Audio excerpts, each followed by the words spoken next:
Good morning students. हमारी previous class में हमने चैप्टर किया था सेंसिटिव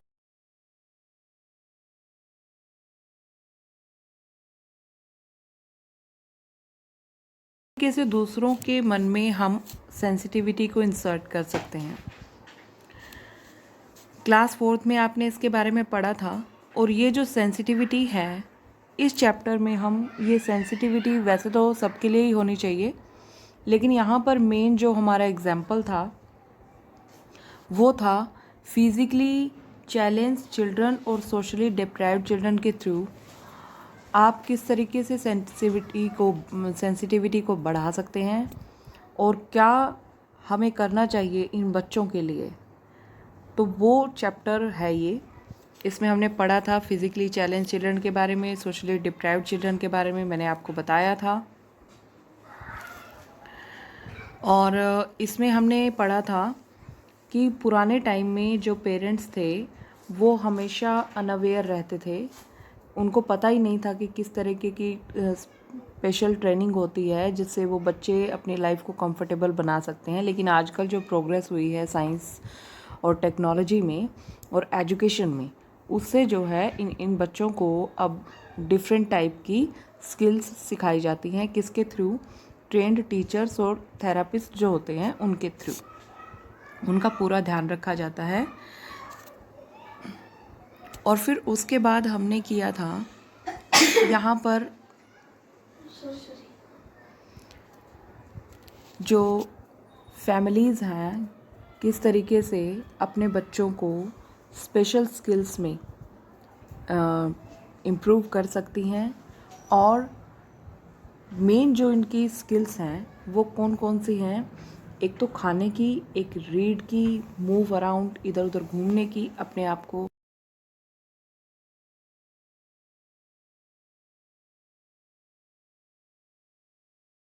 टॉयलेट, इनके बारे में हमने किया। उसके बाद फिर इंक्लूसिव एजुकेशन के बारे में हमने पढ़ा था। इंक्लूसिव एजुकेशन क्या है कि जो एक्सपर्ट्स हैं वो आजकल ये कह रहे हैं कि जो नॉर्मल स्कूल्स हैं और नॉर्मल जो स्टूडेंट्स हैं, नॉर्मल बच्चे जो हैं, उनके साथ जो स्पेशली जो फिज़िकली चैलेंज चिल्ड्रन हैं उनको साथ में पढ़ाना, तो उस एजुकेशन को हम इंक्लूसिव एजुकेशन कहते हैं। यानी नॉर्मल स्कूल में नॉर्मल बच्चों के साथ इन बच्चों का बैठना, पढ़ना। तो इससे क्या है कि एक तो वो कॉन्फिडेंस को डेवलप कर पाते हैं और जो नॉर्मल बच्चे हैं वो उनकी नीड को समझ पाते हैं, और उनके साथ बैठने से उनकी जैसे शर्म जो होती है, शाइनेस और हेजिटेशन, जो झिझक उनके अंदर होती है, वो भी चली जाती है when they join normal schools. ये हमने लास्ट अपनी प्रीवियस क्लास में पढ़ा था। Children with physical challenges have difficulty in forming relationships with others because of their physical limitations। क्योंकि जो फिजिकली चैलेंज चिल्ड्रन होते हैं वो डिफ़िकल्टी को फेस करते हैं इन फॉर्मिंग रिलेशनशिप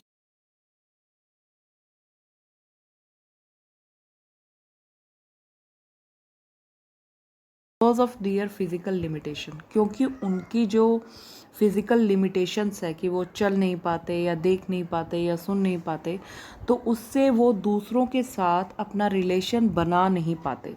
जैसे आपके इतने सारे फ्रेंड्स हैं, वो सारे नॉर्मल हैं, तो आप उनके साथ रिलेशनशिप जो है एक बॉन्ड बना पाते हैं। लेकिन जो बच्चे स्पेशल होते हैं वो बच्चे दूसरों के साथ अपने रिलेशनशिप को फॉर्म नहीं कर पाते। जो बॉन्ड है, एक पर्सनल बॉन्ड है, वो नहीं बना पाते, इमोशनल बॉन्ड नहीं बना पाते। Inclusive education will automatically help them to form relation with other students, teachers, staff member etcetera. तो जो इंक्लूसिव एजुकेशन है वो क्या करती है? वो उनकी हेल्प करती है रिलेशन बनाने में दूसरे स्टूडेंट्स के साथ। क्योंकि नॉर्मल स्कूल्स में नॉर्मल स्टूडेंट्स के साथ पढ़ेंगे तो ऑटोमेटिक ही उनका बॉन्ड बन जाएगा। टीचर, स्टाफ मेंबर जो सारे नॉर्मल हैं, तो वो अपने रिलेशनशिप को अच्छे तरीके से फॉर्म कर पाएंगे। Inclusive education also benefits other students. दूसरे स्टूडेंट्स को भी बेनिफिट होता है इंक्लूसिव एजुकेशन से। कैसे? They not only develop an understanding of needs of special children but also develop a caring and sympathetic attitude towards them. क्योंकि जो normal school में बच्चे पढ़ते हैं, अगर उनको फिज़िकली चैलेंज्ड चिल्ड्रन के पास ना भेजा जाएगा, ना वो उनके पास आएंगे, तो वो किस तरीके से उनकी नीड को, उनके स्ट्रगल को समझ पाएंगे। अगर वो उनके साथ रहते हैं तो जो नॉर्मल बच्चे हैं वो समझ पाते हैं कि हाँ, एबनॉर्मल जो स्टूडेंट्स होते हैं उनकी क्या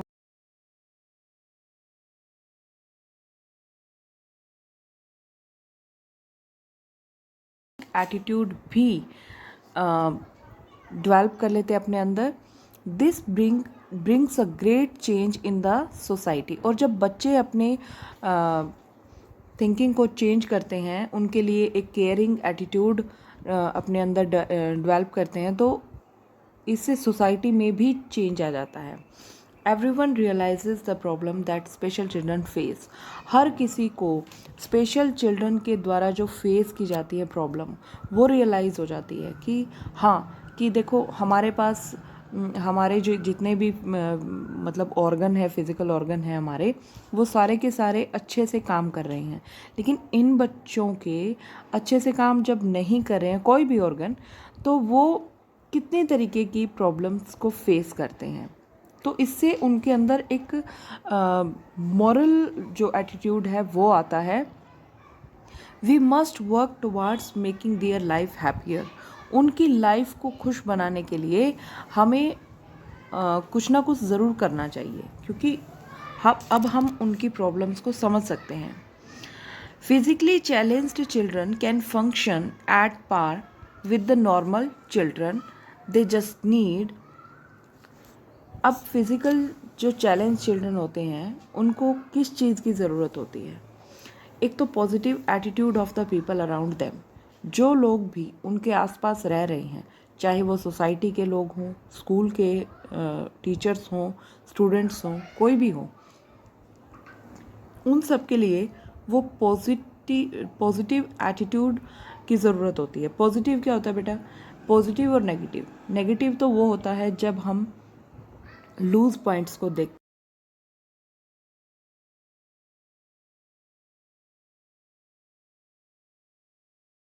के लिए अच्छा जो लव है, केयर है, काइंडनेस है, सिंपैथेटिक एटीट्यूड है, तो ये सारी चीज़ें अगर उनके लिए हम रखेंगे तो इट मीन्स हम उनके लिए पॉजिटिव हैं, और इससे उनका कॉन्फिडेंस भी बढ़ता है और वो अपने स्किल को अच्छे से सीख पाते हैं। दूसरी बात, suitable infrastructure taking care of their special needs. अब इंफ्रास्ट्रक्चर भी ऐसा होना चाहिए जैसे जो बच्चे मतलब जिनके हाथ या पाँव अच्छे से काम नहीं कर रहे हैं, तो नॉर्मल सी बात है कि वो बच्चे सीढ़ियाँ नहीं चढ़ पाते। तो हमारा इंफ्रास्ट्रक्चर भी इस तरीके का होना चाहिए कि उनको प्रॉब्लम ना हो, और जितने भी इक्विपमेंट्स हैं जो उनके लिए ज़रूरी हैं स्कूल्स के अंदर, वो भी होने चाहिए जो उनकी स्पेशल नीड को ध्यान में रखकर बनाया गया हो। उसके बाद therapist to help and guide them.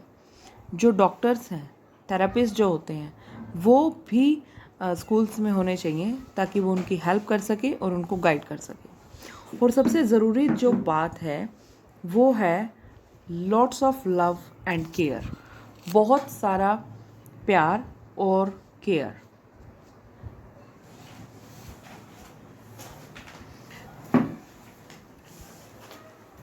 उसके बाद ये बहुत ही अच्छी मोटिवेशनल बात आपको बताई गई है हेलन केलर के बारे में।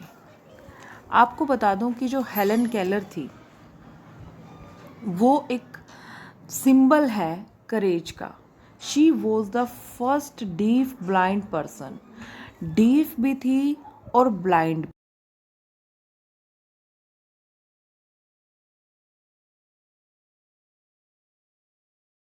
पर्सन थी जिसने बीए की डिग्री ली, यानी इसने बीए किया.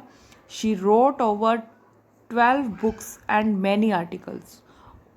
हेलन केलर ने 12 बुक्स से भी ऊपर बुक्स लिखी और बहुत सारे आर्टिकल लिखे. हर famous books are the story of my life. ये आप इंग्लिश में पढ़ेंगे जब आप आगे जाएंगे 9th-10th में, तो आप ये नॉवल पढ़ेंगे, the story of my life, the world I live in, light in my darkness.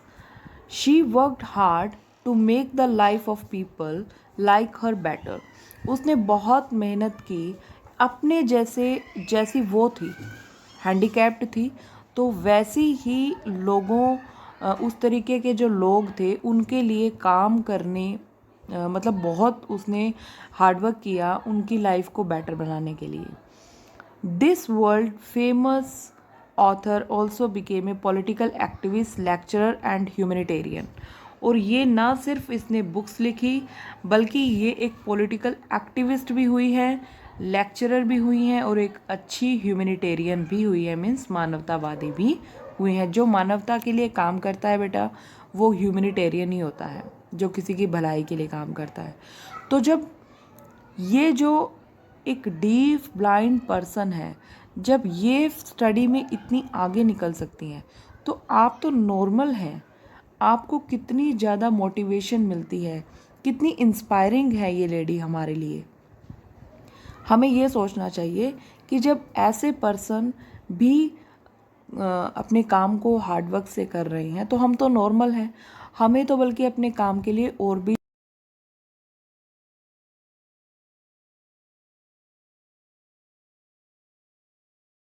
Challenge children के बारे में पढ़ा. अब हम पढ़ेंगे सोशली डिप्राइव्ड चिल्ड्रन. मैंने आपको बताया था कि वो बच्चे जिनके फिज़िकल ऑर्गन सारे अच्छे से काम कर रहे हैं लेकिन सोसाइटी में उनको वो राइट नहीं मिलते जो उनको मिलने चाहिए, जो हमें मिल रहे हैं. अच्छा खाना, अच्छे कपड़े, अच्छी एजुकेशन, तो वो चीज़ें उनको नहीं मिलती.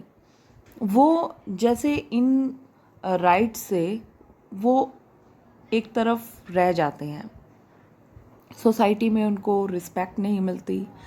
तो ये वो बच्चे हैं जो पुअर फैमिली से बिलोंग करते हैं और अपने परिवार को मतलब अपने परिवार का पालन पोषण करने के लिए वो काम करते हैं. कंस्ट्रक्शन साइट्स में आप इनको देख सकते हैं, आप ढाबाज में इनको देख सकते हैं, आप इनको जो फैक्ट्रीज़ है वहाँ पर देख सकते हैं. इनको आप कूड़ा उठाते हुए जगह जगह देख सकते हैं. तो ये वो बच्चे हैं socially deprived children. They are the children who are deprived of the right to live a decent life. ये बच्चे वो हैं जिनसे एक अच्छी लाइफ का जो राइट है वो छीन लिया जाता है, मीन्स कि वो उससे वंचित रह जाते हैं. They spend their lives either on the streets और इन द स्लम्स. वो अपना सारा जीवन या तो गलियों में बिता देते हैं या बस्तियों में जो झुग्गी झोंपड़ियाँ होती हैं वहाँ पर. They do not have the opportunity of education. ना तो उनके पास पढ़ने की अपॉर्चुनिटी होती है और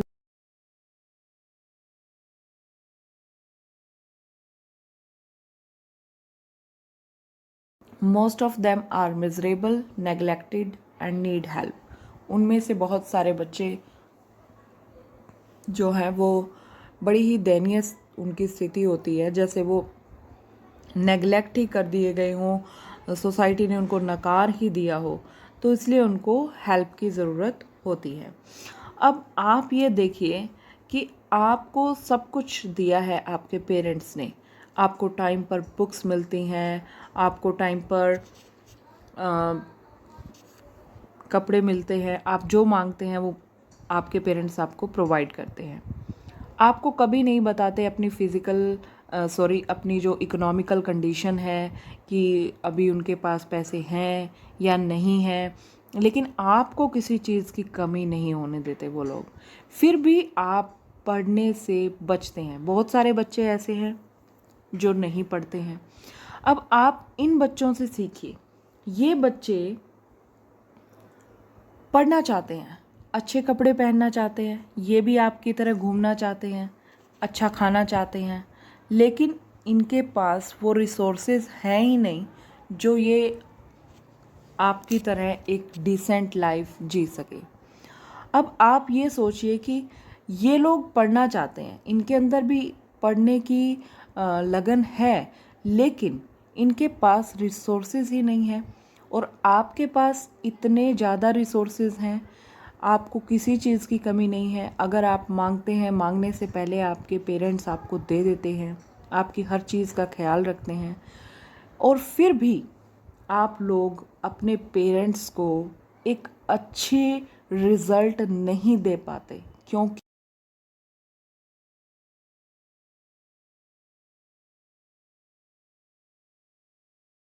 वो पता ही नहीं होती है। अब ये चीज़ें हमारे पास हैं, हमारे पास पैसे भी हैं, एजुकेशन भी है, अच्छा घर भी है, सारी फैसिलिटीज़ हैं, तो हमें इन चीज़ों की वैल्यू नहीं है। लेकिन आप इन बच्चों को देखेंगे तो आप समझेंगे कि आप कितनी बेटर लाइफ जी रहे हैं। ठीक है। और ये एक बच्चे के बारे में यहाँ बताया गया है, रजनी के बारे में, कि किस तरीके से वो अपनी एक गनी बैग लेकर गलियों में घूमती है, गंदे कपड़ों के अंदर वेस्ट पेपर उठाती है, बॉटल, बॉक्सेस और ये चीज़ें जो भी रिसाइकिल हो सकती है उनको उठाती है और फिर रद्दी वाले को देती है, और इस तरीके से अपने घर का गुजारा वो करती है। अब देखो कितनी अच्छी बात कह रखी है, Rajni longs to go to school. Rajni भी चाहती है कि वो स्कूल जाए, ड्रेस्ड इन नीट यूनिफॉर्म, उसके पास भी साफ़ सुथरी धुली हुई यूनिफॉर्म हो, एंड कैरिंग हर बुक्स, और उसके पास भी अपनी बुक हो। Can she fulfil her dream, क्या वो अपना सपना पूरा कर सकती है? कैसे पूरा करेगी? उसके पास तो रिसोर्सेज ही नहीं है, और जिनके पास रिसोर्सेज हैं वो बच्चे पढ़ना नहीं चाहते। तो इससे अच्छा तो यही होगा कि हम खुद घर बैठ जाएं और इन बच्चों को पढ़ा दें। अगर हमने पढ़ना ही नहीं है तो हम अपनी जगह इन बच्चों को स्कूल में भेज दें। तब आपको फील होगा कि हमारे पास क्या क्या चीज़ें हैं जिनको हम नेग्लेक्ट कर रहे हैं। हम बहानेबाजियाँ बनाते हैं अपने पेरेंट्स के सामने। हम कहते हैं कि हमारे ये प्रॉब्लम है, वो प्रॉब्लम है, बचते हैं होमवर्क से, बचते हैं स्कूल से। लेकिन जब आप इनकी लाइफ को देखोगे ना बेटा, तब आपको फील होगा कि आप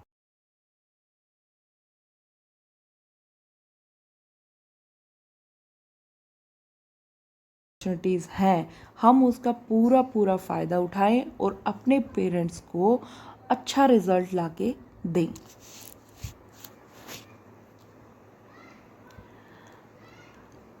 अब ये कह रहे हैं, this is the story of thousands of socially deprived children.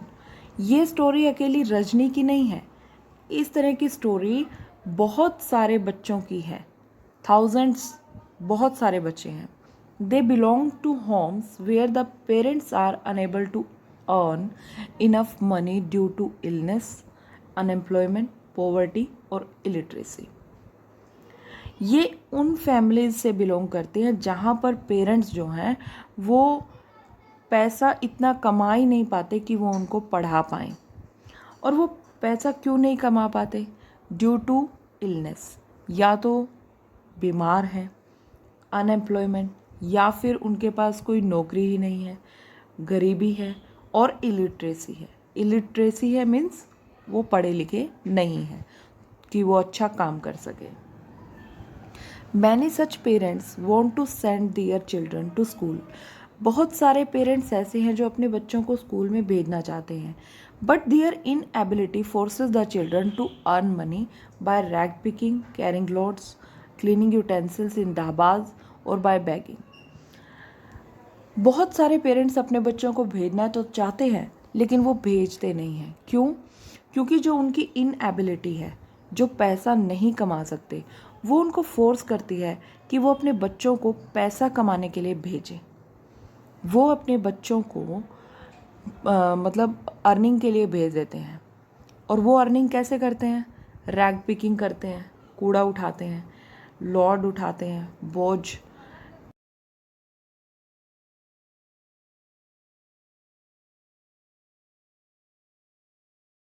मांगते हैं। They have to feed themself and their families. उनको अपने और अपनी फैमिलीज को जो खाना देना होता है, मीन्स कि उनको उनका पेट पालना है, उनके खाने के लिए उनको अरेंजमेंट करनी है, तो इसलिए वो ये काम करते हैं जो वो करना नहीं चाहते। Our constitution has special provisions to ensure that each and every child get education and achieves a decent standard of living। हालांकि जो हमारा कॉन्स्टिट्यूशन है, जो हमारा संविधान है, उसके अंदर बहुत सारे प्रोविज़न्स ऐसे हैं जो इंश्योर करते हैं कि ईच एंड एवरी चाइल्ड, हर एक बच्चा एजुकेशन ले, पढ़े और एक अच्छे standard, decent standard of living उसको मिले। जो गवर्नमेंट स्कूल्स हैं बेटा, वहाँ पर बहुत सारी फैसिलिटीज़ दी गई है।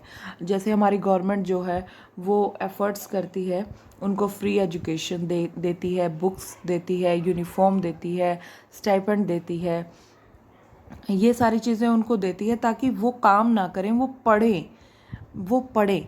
लेकिन फिर भी वो स्कूल्स में नहीं आते क्योंकि उनके पेरेंट्स जो हैं वो ये समझते हैं कि हमारे घर में पैसे की कमी है तो पैसा आना चाहिए, और इसीलिए वो उनको ऐसे दलदल में धकेल देते हैं उनको कि जाओ भीख मांगो या ढाबों में काम करो या कूड़ा कचरा उठाओ, लेकिन पैसे कमाओ। तो वो प्रॉब्लम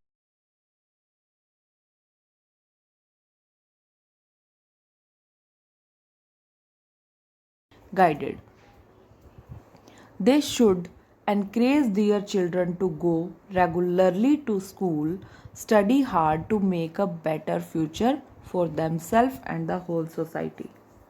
उनको encourage करना चाहिए कि वो अपने बच्चों को रेगुलर स्कूल में भेजें, उनकी पढ़ाई करवाएं, वो मतलब स्टडी करें हार्डली और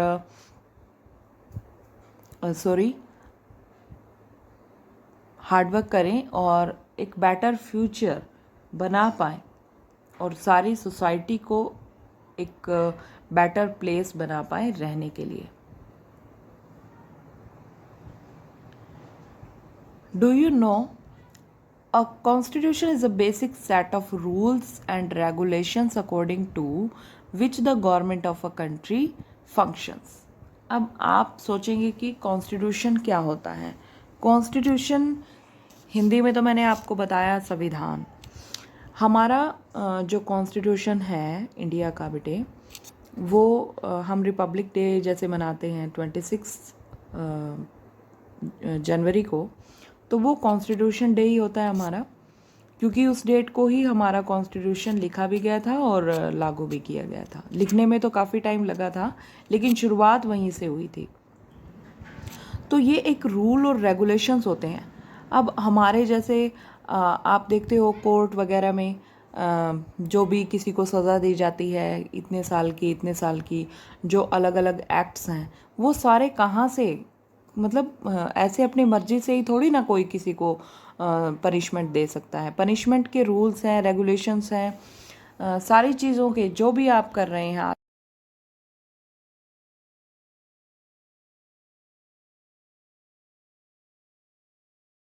कुछ भी हो, सब एक रूल के अकॉर्डिंग होता है। और ये रूल जो हैं ये सब हमारे कॉन्स्टिट्यूशन में लिखे गए हैं। हमारा कॉन्स्टिट्यूशन, इंडियन कॉन्स्टिट्यूशन जो है वो रिटन है। तो इसके थ्रू, इसी के हेल्प से गवर्नमेंट जो है वो काम करती है। It also describe the rights and duties of citizens. इसमें हमारे राइट्स भी लिखे गए हैं कि हमारे क्या क्या राइट हैं और हमारी क्या क्या ड्यूटीज़ हैं, वो भी उसमें लिखा गया है।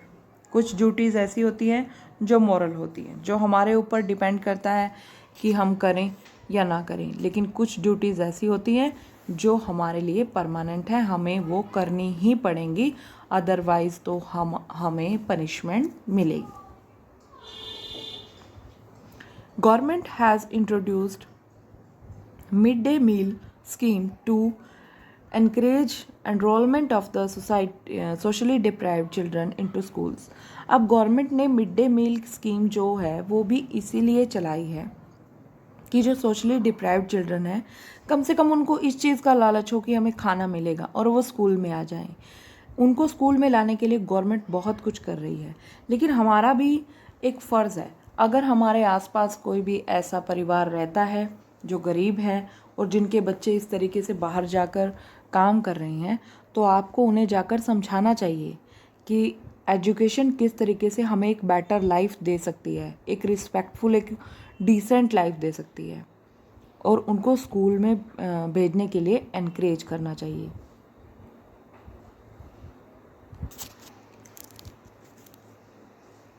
उसके बाद है, do you know a society can develop only when everyone is able to enjoy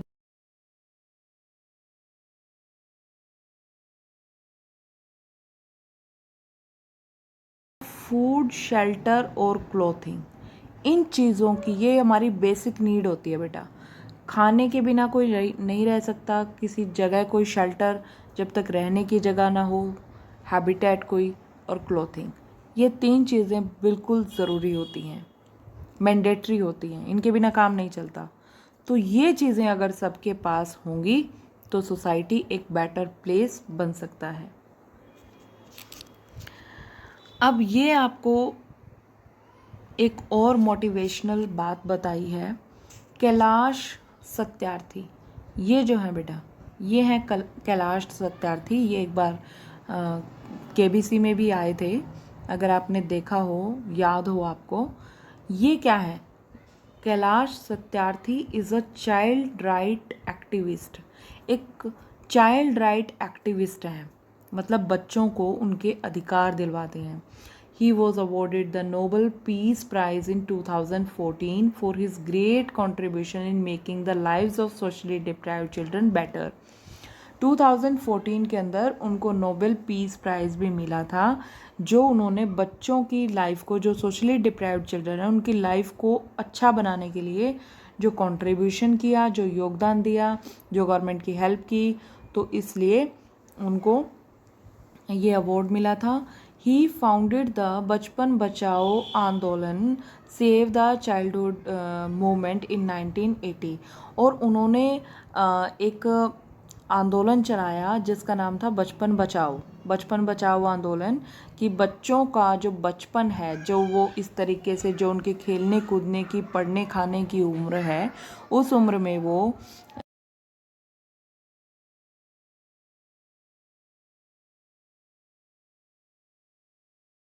उनका बचपन वैसा रहता ही नहीं है जितना जैसा नॉर्मल बच्चों का होता है। तो उन्होंने बचपन बचाओ आंदोलन की शुरुआत की थी 1980 में। He has worked tirelessly in the spheres of child labour, regulating placement agencies, tracking and rescuing missing children. इसमें उन्होंने बहुत काम किया। जो चाइल्ड लेबर है, जिस तरीके से बच्चे काम कर रहे हैं, और जो रेगुलेटिंग प्लेसमेंट एजेंसीज है उनको ढूंढना, और जो गुम हुए बच्चे हैं उनको बचाना। तो इस तरीके से उन्होंने हमारी हेल्प की, गवर्नमेंट की हेल्प की, और एक बहुत अच्छा काम किया सोसाइटी में बच्चों के लिए। Let us join hands to improve the destiny of the physical challenged and the underprivileged children. We must help to improve their lives to build a stronger and equal society. तो आओ हम सब मिलकर इसके लिए काम करें। जो अंडर प्रिविलेज चिल्ड्रन हैं, जो फिज़िकली चैलेंज चिल्ड्रन हैं, उन सब का जो डेस्टिनी है, जो उनका भाग्य है, उनको सुधारने में हेल्प करें, और हमारे उनकी लाइफ को एक बेटर लाइफ बनाएं। इक्वल सोसाइटी और स्ट्रॉन्गर सोसाइटी मीन्स कि हमारी सोसाइटी को ऐसा बनाएं जो सब के लिए इक्वल हो, किसी को ज़्यादा या कम राइट ना मिले। It is our responsibility to bring a smile on their faces. ये हमारी रिस्पॉन्सिबिलिटी है कि हम उनके चेहरों पर मुस्कान